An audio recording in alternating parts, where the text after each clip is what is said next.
students, this is another video lecture on sexual reproduction in flowering plants. And in the previous videos we mainly studied about the female reproductive part, that is gynoecium, male reproductive part, that is androecium, and along with that the formation of male gametes and formation of female gametes. Structure of male gamete, that is pollen grain, completed, and the structure of female gamete, that is oval, that is also completed. And along with that we mainly studied about the female gametophyte or embryo sac. Okay, that also completed in the previous videos. And please remember students, the diagram of female gametophyte or embryo sac is very important. Both the names same. If they ask the female gametophyte, you have to draw that. If they ask the embryo sac, you have to draw that. That is very important. This diagram is very important. And another possibility of asking question here, that is, it is a matured embryo sac. Sometimes they will ask the question, draw neat label diagram of fertilized embryo sac, but it is matured embryo sac. Please remember, last year they asked the question, I think in some question paper, what they asked, draw neat label diagram of fertilized embryo sac, but majority of the students draw this diagram. If you draw this diagram, it is completely wrong, because it is not fertilized, it is a matured embryo sac. Okay, for that please remember the thing. Okay, and here these are the points regarding female gametophyte. These are all the points what we discussed in the last video lecture. And here, this is the diagram of female gametophyte or embryo sac. Here students will see chalazoland, we'll see here the chalazoland and different types of, here the microfilament, and different types of cells we can find here. Antipodal cells, then synergid cells, two synergid cells, one egg cell and one central cell. And how many nuclei are present here?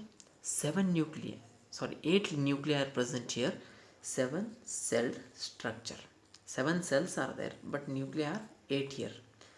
This is the one nuclei, second, third, fourth, fifth, sixth, 7, 8. But the cells here, 7 cells. These 3 cells, this is the one central large cell, and this is the egg cell, and these two are the synergid cells. Their function is also important. Please remember, antipodal cells will nourish the embryo sac. Students, please remember, antipodal cells will nourish the embryo sac, and synergid cells, it mainly guide the pollen tube for the fertilization. It mainly guide the pollen tube for the fertilization. In the synergid cells we can find here the cellular arrangements. These are called as filiform apparatus. Please remember, filiform apparatus. Simple diagram, simple labelings are there, and along with that simple functions are there. Okay, just you have to remember the things. That is very important. Okay, this is about the female gametophyte. And students, coming to the next aspect, that is, next one. Okay, coming to the next important concept, that is pollination. And this pollination is a very important concept. There is a chance of asking question on this concept also. This is not a pollination. I will show the slide. Okay, this is the pollination slide. Okay, this is a very important concept, because they will ask the question, define pollination and write the types of pollination, or explain the types of pollination. They will ask the question. And students, I think you studied about this pollination in the lower classes. Okay, it is common. If you are studying botany, you will know about the pollination. Okay, and Definition is very important here. Definition, please remember, definition is very important. This is a simple definition. We know that it's a very simple definition, but you will write wrong in the exam because of small confusions. Okay, don't do that. Here, what is pollination? Here they given the process of transfer of pollen grains from anther to the stigma. Okay, from the anther to the stigma, this is the pollination. Okay, pollination. Now in the previous videos we studied about the formation of male gamete and female gamete, everything we studied. Okay, how they are formed and everything. Now the gametes are formed, but they have to fuse. Okay, male gametes are formed, female gametes are formed, but they have to fuse, and this fusion is done by pollination. Okay, they have to come to each other. Both of them are non-motile. That is very important. Both of them are non-motile. They will not move. Sorry. Both of them are non-motile. They will not move. Apart from that also, they have to come in contact with each other. Okay. That is done by pollination. That is done by pollination. There is no migration of male gamete and female gamete here. Both of them are non-motile. Okay, both of them are non-motile. Non-motile means they can't move. Okay, both of them are non-motile. They can't move. And that fertilization, or that carrying the gametes towards each other, that is done by mainly pollination. Okay, and we completed the definition. Please remember the transfer of pollen grains from anther to stigma. This we call it as a pollination. And for the pollination, so many agents are there. Biotic agents are there and abiotic agents are there. Biotic, living one. Abiotic, non-living.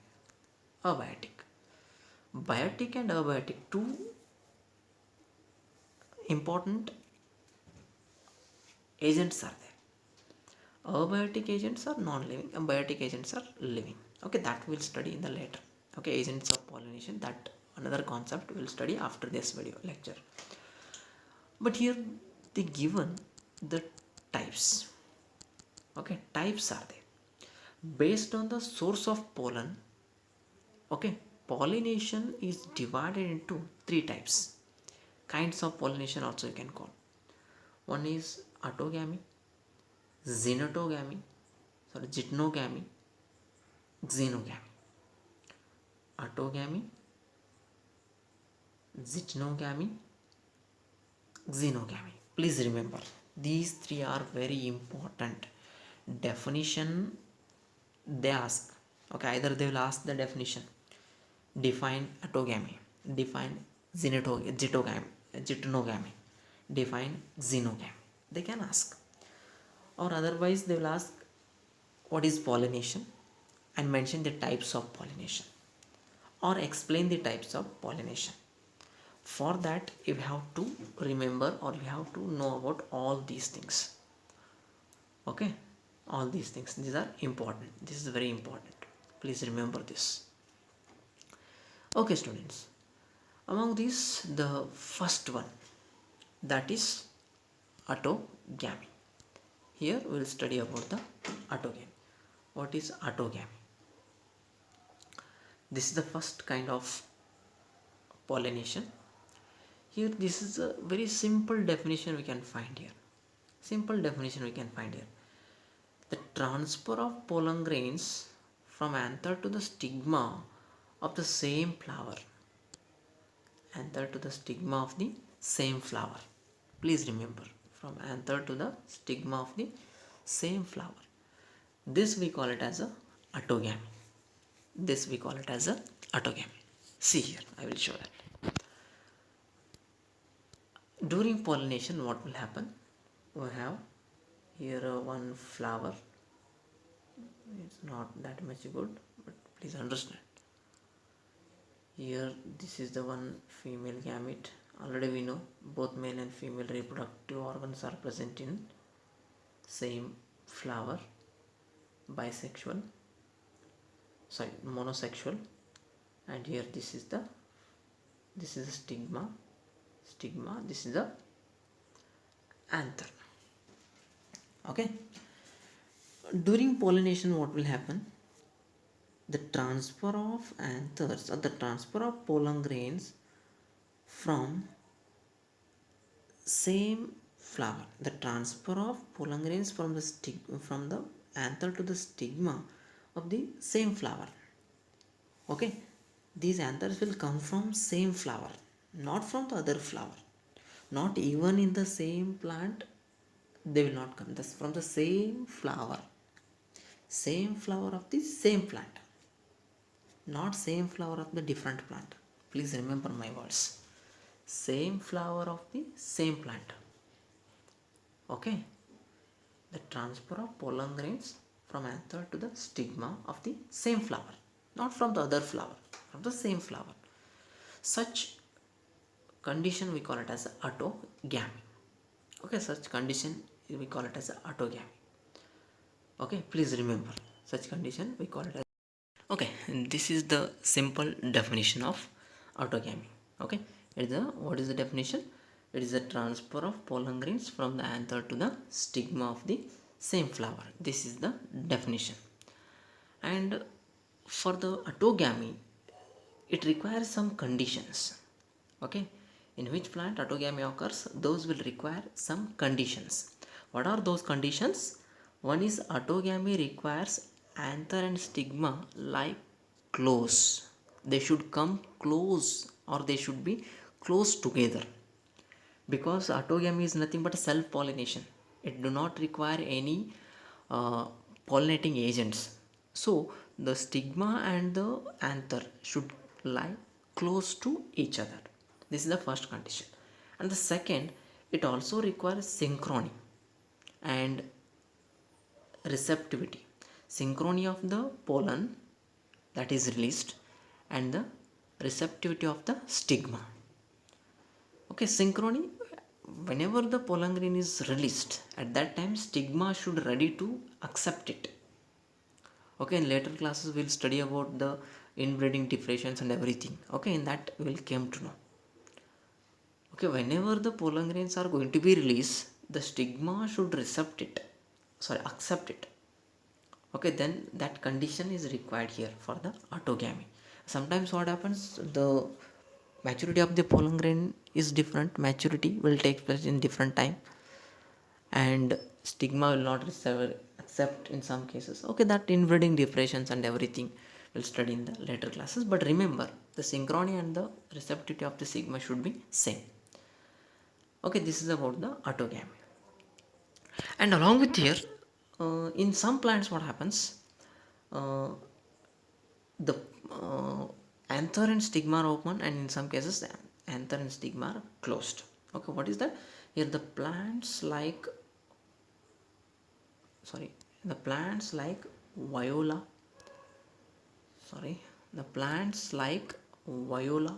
that is common pansy, oxalis and commelina, produce two kinds of flowers. Plants like viola, oxalis and commelina produce two kinds of flowers. One is chasmogamous flowers, another one is clistogamous flowers. Okay, chasmogamous, another one is clistogamous. Students, important, please remember what are chasmogamous flowers. They will ask the question, or either they will ask what are clistogamous flowers. Okay, for that you have to write the definition. Here first one, that is chasmogamous flowers. Here exposed anther and stigma. Here the two male and female reproductive organs are not closed, they are exposed. Okay, they are exposed. Such flowers we call it as a chasmogamous flowers. And in some cases what happens, clistogamous flowers. In these cases what will happen, they do not open at all. and only autogamy occurs here. They do not open it up. They are closed. They are closed. Somewhat they are closed. Okay, in such flowers, autogamy only occurs. It means in chasmogamous flowers, they are exposed. Sometimes there is a chance of transfer of pollen grains from the same flower to the stigma, or sometimes they came from the different flower of the same plant. Possibility is there in case of chasmogamous flower, but in clistogamous flower that possibility is not there. Okay, that possibility is not there. I will show here. For example, okay, for example, this is the female gamete of, this is the female reproductive part here, this is the anther, male here. Okay, it is exposed here, it is not closed, it is exposed here. If the pollen grains transfer from anther to the stigma of the same flower, it is exposed here, they are going to be transferred here. In case of chasmogamous flower we are talking, again here another flower we can see here, this is another flower, we can see here another flower. Okay, diagram is not that much good, just for your understanding purpose I am drawing here. Okay, this is the another female reproductive part and male reproductive part, another flower. Okay, in autogamy what happens, the pollen grains are going to be transferred from anther to the stigma of the same flower. In chasmogamous flower what happens, sometimes these anther can transfer here of the same plant. For example, these two are from the same plant, there is a possibility of the transfer can occur here, they can transfer from here and here. This condition is not there in case of chasmogamous because they are completely closed. They are completely closed. Both male and female reproductive organs are nearer to each other and they are completely closed in case of chasmogamous. Okay, in case of clistogamous, not chasmogamous, in case of clistogamous they are closed, so there is no cross pollination. But in chasmogamous there is a possibility of cross pollination. We are studying about autogamy, that's okay, we are studying about autogamy. Okay, it means the transfer of pollen grains from anther to the same anther to the stigma of the same flower. But in case of chasmogamous flower, self pollination, that is autogamy, also occurs, or in sometimes cross pollination can also occurs. And in clistogamous it is completely restricted to self pollination. It means there is no cross pollination because the reproductive organs are not open here, they are not exposed, they are closed. Please remember these two definitions, important. Chasmogamous flowers with exposed anther and stigma, clistogamous flowers which do not open at all and only autogamy occurs here. Okay, and here in case of autogamy, variability will not occur here, because the pollination occurs between the same flower, so there is no change in the genes, there is no variations in the genes. In chasmogamous flower what happens, sometimes cross pollination occurs. If the cross pollination occurs, then change in the genes, okay, genetic variation occurs over there. But both of them are, it is not possible if the pollen grains from the same flower or from the different flower of the same plant, the genes are same here, because there is no change, because both of them are from the same plant, it is not possible. Okay, these two are the definitions. And here clistogamous flowers will give the clistogamous flowers. Okay, this is the things about the clistogamous and chasmogamous flowers. In clistogamous flowers what happens, we'll find assured seed set. There is a formation of assured seed set. Assured seed set means without any pollinating agents and other things, they are surely 100% they will form the seed. Seed is the final product of fertilization. Okay, without any pollinating agents and other things, there is a pollination occurs, and 100% they will form the seeds. That is final product. Okay, that is assured seed set that formed in case of clistogamous flowers. Okay, these are all the points regarding autogamy. And please remember, genetic variability will not occur in autogamy because the pollen grains are transferring from the same plant and from the same flower. So there is a no genetic variations. If we need genetic variation, the pollen grain should come from other plant of the other flower. Okay, this is the autogamy. I think you understood about this, and we'll move to the next slide. That is that is here spelling is somewhat mistake here. Sorry, spelling mistake here. Okay, sorry, there is a small mistake in spelling. Now it's correct. Zytnogamy. Zytnogamy it is a transfer. Here the definition, it is same as that of autogamy, but small difference here we can observe. It is a transfer of pollen from anther of the one flower to the stigma of another flower in the same plant.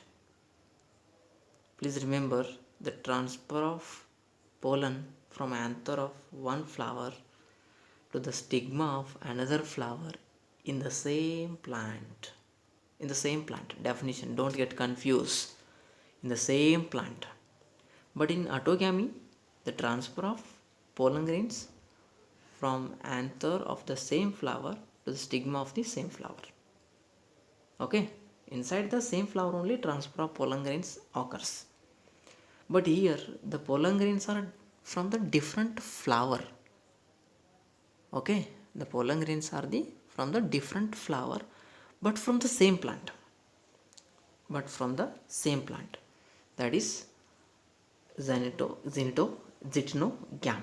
Please remember. And here generally it is similar to autogamy, but it is requires pollinating agents. This is important.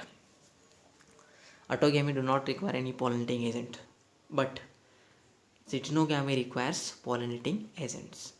And here it is also, there is no genetic variation because the pollen grains are coming from the same plant.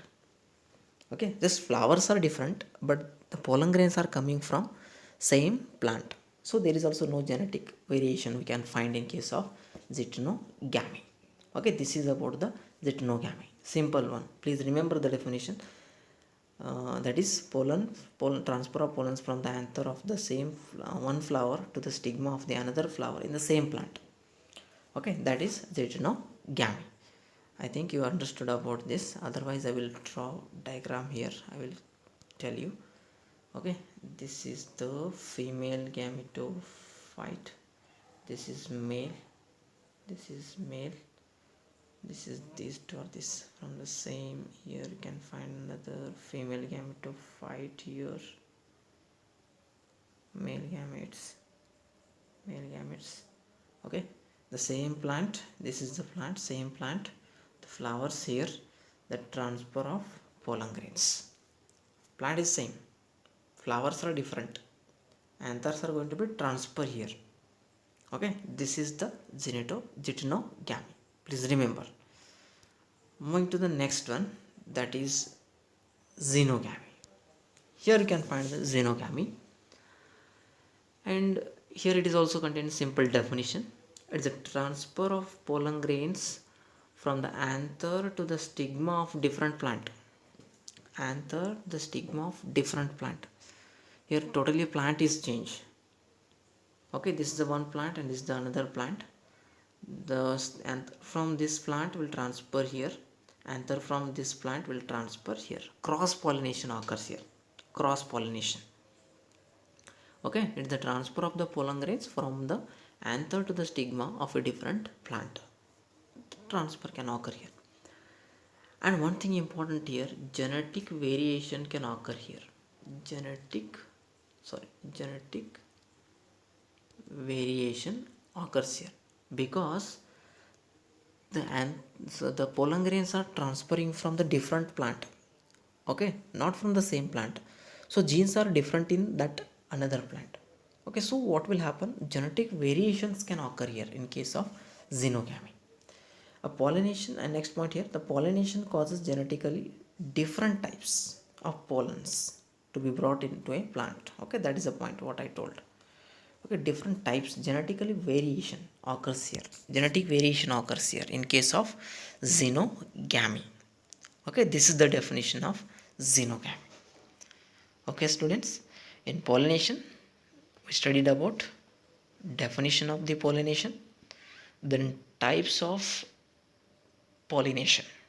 One is, first one autogamy, second one geitonogamy, third one xenogamy. Okay, three are there, and their definition important. I hope you understood the definitions of all these three. Definition of pollination is also important, please remember that. Okay, I hope you understood all these concepts, and if you are not getting any point, go through the video again and watch it repeated times. You will came to know about the concept. Okay, and I think so I was completed and covered all the points from your NCRT.